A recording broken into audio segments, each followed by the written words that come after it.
Assalamualaikum warahmatullahi wabarakatuh. Rekan-rekan sekalian, kembali kita berjumpa di Jejak Semesta 65. Semoga Allah Subhanahu wa taala senantiasa memberikan pertolongan kepada kita semua. Saudara sekalian, setelah kita mengikuti debat capres capres kedua kemarin malam, maka timbul berbagai macam komentar dari berbagai kalangan, para pakar maupun lainnya tergantung kepakaran masing-masing di bidangnya masing-masing. Salah satu pakar di bidang sosial media yang melihat penampilan para capres itu, salah satu yang dia nilai adalah capres nomor 1 Anies Rashid Baswedan, yang dianggap dia terpukau melihat penampilan dan kepiawaian Capres Anies Baswedan saat melakukan debat dengan lawan-lawan debatnya. Nah, hal itu sebagaimana dikutip oleh Oposisi Cerdas dalam portalnya di Twitter.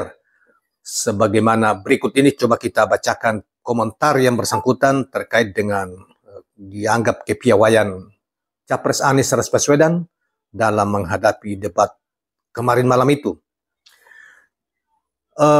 Saudara sekalian, pegiat media sosial juga pendiri Drone Emprit, Ismail Fahmi, membuat analisa yang salah satunya menyebutkan bahwa mantan Gubernur DKI Jakarta 2017-2022 menguasai tren percakapan di jejaring online. Ismail menciut dalam akunnya bahwa dalam setiap debat Anies mengalami kenaikan volume percakapan yang paling tinggi. Ismail mulai dari sesi pertama Anies yang langsung mengegas dan dilanjutkan dengan serangan dan pernyataan yang tajam khususnya ke Prabowo pada sesi berikutnya. Anies menurut Ismail berhasil mengumpulkan 1.800 sebutan atau mention di berita online dalam 61.078 di X atau dikali dengan meraih total sebutan 62.878 kali. Adapun capres nomor urut 2 Prabowo Subianto meraih sebutan mention 2064 di berita online dan 40.727 dikali dengan total gabungan sebutan 42.791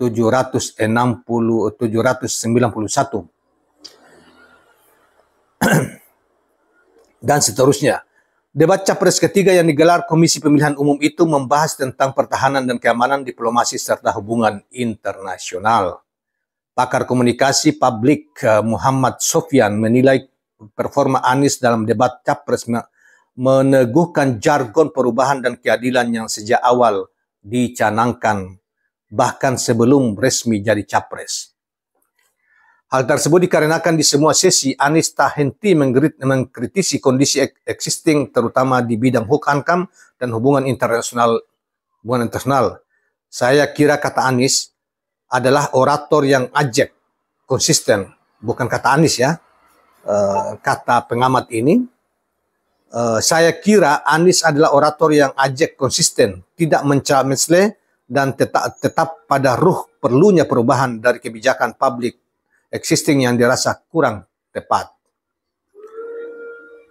Jika dikaitkan dengan teori, kata Sofyan, misalnya dan dari Onong Effendi dalam ilmu komunikasi teori dan praktek saat orasi, ada teori yang disebut dengan teori kuda.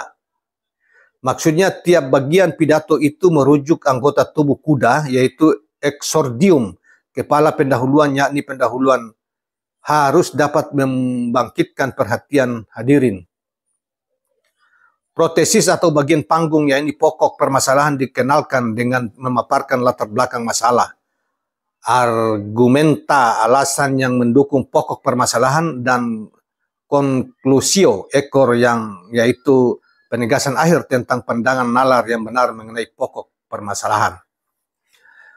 Jika sebatas merujuk teori ini, maka Anies lebih mampu menjalankan perencanaan orasi yang sudah disiapkan sebelum debat. Setiap sesi ruh soal perubahan terus-menerus disampaikan oleh semua bagian pidato.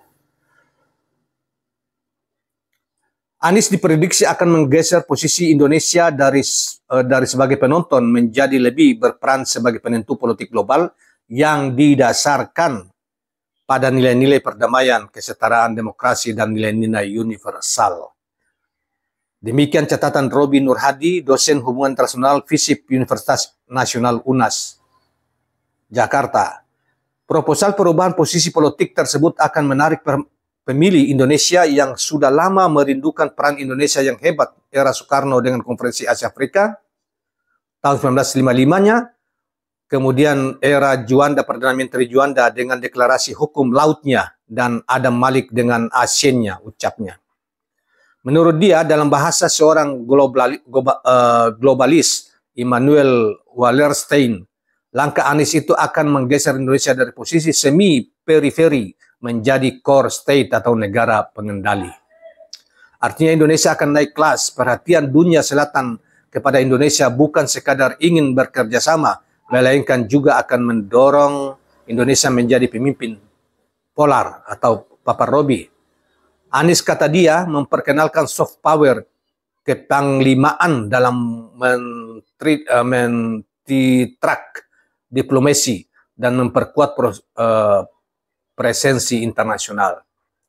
Soft power merupakan kekuatan-kekuatan yang berbasis pada kepemimpinan gagasan di ruang publik dan kehadiran label suatu negara di berbagai belahan dunia, bisa membentuk kuliner, nasi padang, warteg, dan lain sebagainya, seni budaya, lagu dan nyanyian seperti Putri Aryani, film, dan lain sebagainya, olahraga dan kontribusi para diaspora Indonesia di berbagai negara. Tuturnya sambil menutup keterangan beliau.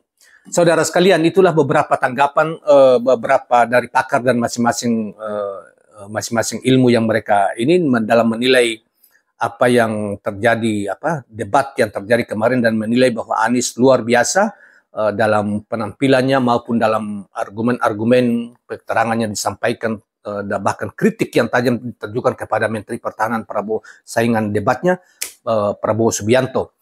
Nah, akhirnya Prabowo Subianto juga kita lihat bahwa dia terpancing emosi dan sebagainya, seluruh pikirannya hampir tidak terkendali, dan itulah yang menyebabkan kemudian Prabowo dianggap jauh dari harapan debat kemarin, padahal debat itu terkait dengan bidang pertahanan dan lain sebagainya, yang banyak orang mengatakan bahwa Prabowo akan menguasai dan ini, tapi ternyata bahwa Prabowo akan lumpuh di babak bebek lumpuh yang tidak berdaya menghadapi Anies dan Ganjar Pranowo kemarin malam itu. Nah, terkait dengan Anies ini kita kembali bahwa inilah tadi kita bacakan pandangan-pandangan beberapa pakar terkait dengan bagaimana setelah debat itu Anies mendapatkan mention yang begitu luar biasa dari media sosial misalnya. Dan memang rata-rata media yang setelah itu kemudian menceritakan bagaimana ada yang mencoba untuk mensurvei pendapat masyarakat terhadap debat itu, dan rata-rata mengatakan Anies luar biasa dan Prabowo jauh tertinggal, dan justru Anies dan Ganjar, bahkan Ganjar juga kali ini juga tampilannya juga bagus. Kembali kepada saudara, kepada pokok masalah kita pada pembicaraan kita ini, bahwa beberapa narasumber tadi, ada sekitar narasumber tadi yang memberi penilaian terhadap debat itu dan terhadap Anies luar biasa, karena dianggap bahwa kalau Anies terpilih menjadi presiden, maka dengan gagasan yang dia sebutkan kemarin malam itu, maka diharapkan Indonesia akan kembali seperti para pemimpin masa lalu seperti Soekarno maupun Soeharto, di mana Indonesia akan menjadi satu negeri yang menjadi kiblat, terutama negara-negara selatan yang para pemimpinnya, terutama pemimpinnya seperti Anies ini akan selalu menjadi tempat untuk preferensi bagi dunia atas berbagai permasalahan yang dihadapi hari-hari ini dan di masa yang akan datang. Nah, itulah kira-kira kawan-kawan sekalian, itulah beberapa tambahan yang kita coba hadirkan pada kesempatan ini. Semoga bermanfaat dan mencerahkan. Assalamualaikum warahmatullahi wabarakatuh. Dan sebelum kita akhiri, jangan lupa subscribe, like, dan share channel ini. Assalamualaikum warahmatullahi wabarakatuh.